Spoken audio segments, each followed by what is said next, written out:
Hello students, good morning. This video lecture is related with the digestive system and excretory system in nares. Digestive system क्या होता है? Digestive system means बहुत सारे organs इसमें मिल के work करेंगे तो हम इसे क्या कहते हैं? System is made up of various type of organs. ठीक है, तो डाइजेस्टिव सिस्टम में क्या होता है? एक कैनाल लाइक स्ट्रक्चर होती है, एक ट्यूब लाइक स्ट्रक्चर होती है और उस ट्यूब में बहुत सारे मॉडिफिकेशंस होते हैं. डाइजेशन से रिलेटेड है तो डाइजेस्टिव फूड मटेरियल उसमें एंटर करता है, उसकी चर्निंग होती है, जो भी उसमें से एसेंशियल मटेरियल्स होते हैं उनका एब्जॉर्प्शन होता है और जो अनडाइजेस्टेड मटेरियल होता है उसको रिमूवल होता है. ये सारा डाइजेस्टिव सिस्टम एक ट्यूब लाइक स्ट्रक्चर के थ्रू परफॉर्म किया जाता है और in different functions like churning है, एब्जॉर्प्शन है, रिमूवल है, इनके अकॉर्डिंग इसका स्ट्रक्चर में वेरिएशंस आप देखते हैं. उसके स्ट्रक्चर में उसमें बहुत सारे मॉडिफिकेशंस, ग्लैंड्स प्रेजेंट हैं, कहीं पे क्यूटिकल प्रेजेंट है, कहीं टीथ प्रेजेंट है, कहीं एब्जॉर्प्शन है तो सरफेस एरिया इंक्रीज हो गया, फोल्डिंग इन फोल्डिंग प्रेजेंट है. तो इस तरह के बहुत सारे वेरिएशंस आप देखेंगे. नेरीज जो है वो एनालिडा से रिलेटेड है. यहाँ पे हम कहते हैं there is a complete digestive tract is present. Complete digestive tract means it begins with mouth that ends with anus. तो digestive tract is a straight tube extending from anterior to posterior end of the body. Suppose in the body cavity of the dorsal mesentery, it is open at both and anterior opening in mouth and posterior opening in anus. It is divided into three distinct regions: stomodium, mesentron, midgut और proctadium. Stomodium and proctadium जो है, stomodium is comprising the buccal cavity and pharynx, proctodium comprising the rectum and mesentery जो midgut जो होती है इसमें आपके esophagus, stomach and intestine present है. Gut wall exhibit histological structure, outer visceral epithelium, next one layer of longitudinal muscles present होती हैं, इसके अलावा सर्कुलर मसल्स हैं एंड इनरमोस्ट लेयर जो होती है एंट्रिक एपिथेलियम. तो ये इसकी हिस्टोलॉजी से रिलेटेड है जिसमें हम विसरल एपिथेलियम, एंट्रिक एपिथेलियम और मसल्स की बात करते हैं. ठीक है, स्टोमोडियम और फॉरगेट जो होती हैं इसमें आपका इन्वेजिनेशन से बनती है. ये एक्टोडर्मली लाइन रहती है stomodeum and proctodeum. Invagination ectoderm के इन्वेजिनेशन से बनती है इसलिए एक्टोडर्म से लाइन रहती है, जबकि मीजोडर्म मिडगट जो होती है ये आपकी मीजोडर्म से लाइन रहती है. यहाँ पे आप स्ट्रक्चर देख सकते हैं एलिमेंट्री कैनाल का. एलिमेंट्री कैनाल में हम बात कर रहे हैं mouth. It is present on ventral side of the peristomium. Peristomium is the first segment of the Nereis as a transverse septum and open at the buccal cavity. Buccal cavity, it is a broader chamber which cuticular lining, यहाँ पे देख सकते हैं buccal cavity जहाँ पे आप cuticular linings दिखाई देती हैं. The cuticle have been thickened to form the teeth or denticles. तो चूंकि हमने अभी कहा कि माउथ या buccal cavity जो स्टोमोडियम है ये आपका इन्वेजिनेशन एक्टोडर्म की इन्वेजिनेशन से बनता है. इसमें एक्टोडर्म के बाहर की तरफ क्या है? क्यूटिकल की लाइनिंग है. तो ये क्यूटिकल लाइनिंग भी अंदर की तरफ इनफोल्डिंग में चली जाती है और यहाँ पे जो आपकी क्यूटिकल है ये कैसे हो जाती है? थिक होकर के टीथ की लाइक स्ट्रक्चर या फूड के होल्डिंग या कैप्चरिंग के लिए जो होती है उसमें हेल्प करती है. Buccal cavity leads into pharynx. Pharynx it is extended up to the fourth segment. Pharynx fourth segment तक प्रेजेंट होती है in also lined internally by the cuticle. तो क्यूटिकल आपके कहाँ तक प्रेजेंट है? फेरिंक्स तक प्रेजेंट है. One pair of cuticular teeth is enlarged to form jaw at the posterior end of the pharynx. अब यहाँ पे देख सकते हैं डार्क ब्लैक कलर का यहाँ पे jaw प्रेजेंट है जो कि pharynx के posterior region में प्रेजेंट है. One pair of cuticular special band of protector and retractor muscles are present in the pharyngeal region. The protector muscles evert the buccal cavity and pharynx as proboscis and the retractor muscles withdraw. Actually यहाँ पे क्या होता है? pharynx होती है revert होती है. Food की कैप्चरिंग के लिए pharynx होती है रिवर्ट होती है. तो इसमें इनकी रिवर्ट और वापस रिवर्ट बैक के लिए यहाँ पे protector and retractor muscles present होती है. pharynx leads to oesophagus. pharynx जो होती है फिर फर्दर ईसोफेगस में ओपन होती है. यहाँ पे आप देख सकते हैं peristomium, this is the first segment and prostomium peristomium का ही एनलार्ज्ड पोर्शन होता है डॉर्सल साइड में. इसके अलावा यहाँ पे आईज प्रेजेंट है, बहुत सारे टेंटिकल्स प्रेजेंट है जो कि उसको सेंस कर रहे होते हैं. यहाँ पे फोर्थ सेगमेंट में जो कि आपके फेरिंक्स प्रेजेंट होती है. ईसोफेगस इट यहाँ पे आप देख सकते हैं बहुत ही स्मॉल पोर्शन होता है. It transfers through the next 5 segment and receive a pair of large glandular caeca. ठीक है, तो फेरिंक्स के साथ में यहाँ पे फेरिंजियल सीकास प्रेजेंट होती हैं.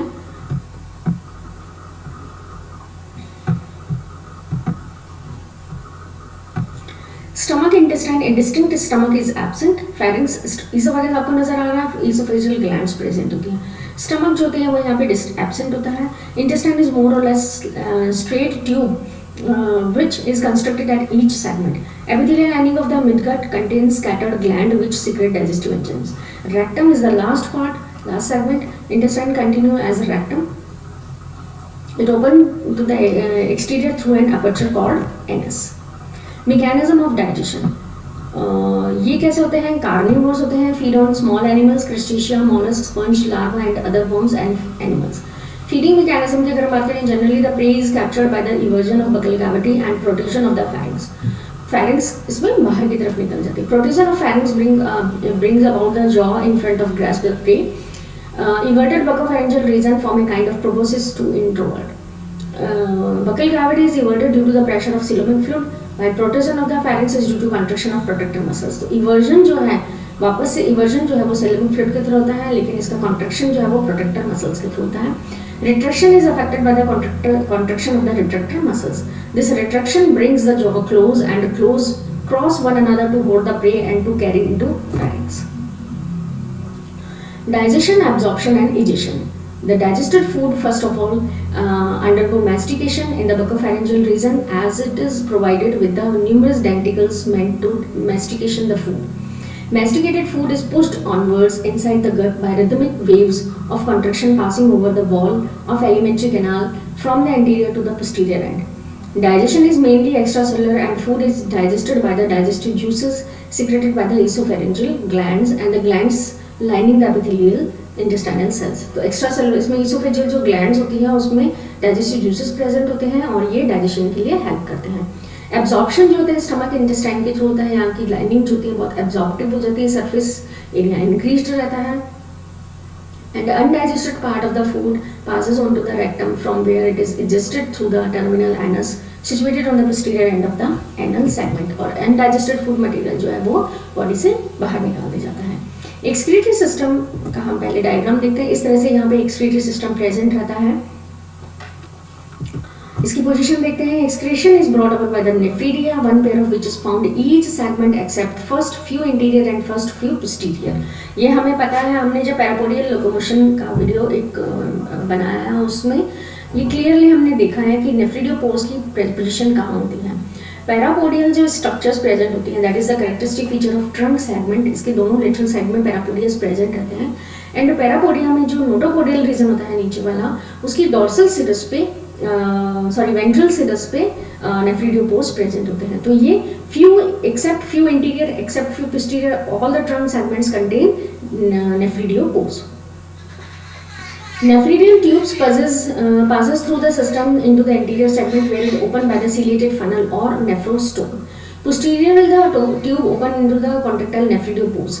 तो anteriorly जो होती है ये कहाँ पे ओपन होती है? नेफ्रोस्टोम के थ्रू, ठीक है, नेफ्रोस्टोम। एंड posteriorly जो होती है ये पैरापोडिया के बेस पे ओपन होती है। Virgin nephrostome is produced into a number of long delicate process provides cilia.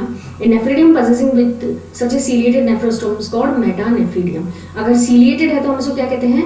मेटानेफ्रीडियम। Nephridium जो होती है अगर उसमें नेफ्रोस्टोम जो है वो ciliated है तो हम इसको मेटानेफ्रीडियम, और अगर नहीं होता तो हम इसे कहते हैं protonephridium. Protonephridia is a characteristic feature of Platyhelminthes. इस तरह से अगर हम देखें तो नेफ्रीडिया जो है उसके तीन पार्ट होते हैं, body, anterior prolongation and coiled ciliated tube. Body जो होती है is irregular in outline, oval in shape, lies at the base of parapodia in the transfer fashion of the nephridia, consists of synovial mass of connective tissue containing a coiled excretory and nephridial tube which open at both ends. Anterior prolongation, it is a continuation of the inner end of the body. Narrow prolongation is almost equal length to the body and run forward and inward and become attached to the mesenteries.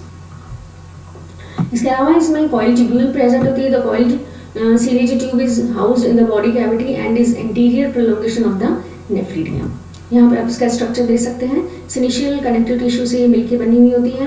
नेफ्रिडियल tubule इसमें present है। नेफ्रिडियोपोर जो है ये आपका present रहता है। Terminal duct जो है इसका नेफ्रिडियल पोर का वेंट्रल सिरस ऑफ पैरापोडिया में प्रेजेंट रहता है, जबकि नेफ्रोस्टोम जो होती है ये सेगमेंट के जो भी बॉडी सेगमेंटेड होती है उसके मिडिल में ओपन होती है। External opening of the tube is called nephridiopore. This is a small circular opening on the ventral surface of the body and the base of ventral serous of the parapodium. The diameter of aperture may be extended or contracted. Nephridiopore lead into the tube which is ciliated for the most. Nephridiopore का जो है ciliated होता है, इसलिए हम इसको क्या कहते हैं, metanephridia. Inside the body, tube follow a zigzag course and ultimately passes through the anterior prolongation to open as nephrostope. Dorsal ciliated organ जो है ये each segment bear the dorsal surface specially developed ciliated tract or coelomic epithelium in the form of short funnel without external aperture. These are called dorsal ciliated organ. Actually dorsal chelated organ को हम जब इनका reproductive system को study करेंगे उस वक्त मैं आपको इसके बारे में क्लियरली बताऊंगी. The specific role of these structure are not clearly understood. Some believe that they are excretory in function while other consider them as genital duct to the temporary nature. तो इस पोर्शन को आप वहाँ पे थोड़ा और clearly देख पाएंगे. फिजियोलॉजी अगर हम देखें इनकी तो दे आर अमोनोडेलिक बिकॉज क्योंकि ये कैसे होते हैं नेचर में, they are marine in nature. तो ये कैसे होंगे, अमोनोडेलिक. दे लिबरेट देयर और they remove their nitrogenous waste in the form of ammonia. Excretion जो होता है वो actually removal of nitrogenous waste होता है. तो नाइट्रोजनस वेस्ट किस तरह के एनवायरनमेंट में हम रह रहे हैं उस पर डिपेंड करता है. एक्वेटिक नेचर में अमोनिया जो है वो उसके फॉर्म में रिलीज किया जाता है. Nephridial cells nephridia collect waste from the coelomic fluid and blood by diffusion. Cilia और the nephridial tubule causes the liquid waste to pass out to the nephridiopore through the parapodia. और parapodia से ही external environment के through बाहर चले जाते हैं. Any useful substance entering the excretory tubule is reabsorbed by cells and returned to the blood capillaries. This is known as selective reabsorption. तो कोई भी अगर मटेरियल जो हमारी बॉडी के लिए ज़रूरी है, नेरीज के लिए ज़रूरी है, वो उसको एब्जॉर्ब कर लेता है. This is known as selective reabsorption. The nephridia also possess the power of osmoregulation. तो जो भी मेराइन एनिमल्स हैं या फ्रेश वाटर एनिमल्स हैं उनमें ऑस्मोरेगुलेटरी पावर प्रेजेंट होती है. वो अपना जो भी एक्सटर्नल एनवायरनमेंट है और इंटरनल एनवायरनमेंट के बीच में जो आयंस है उनका बैलेंस करते हैं.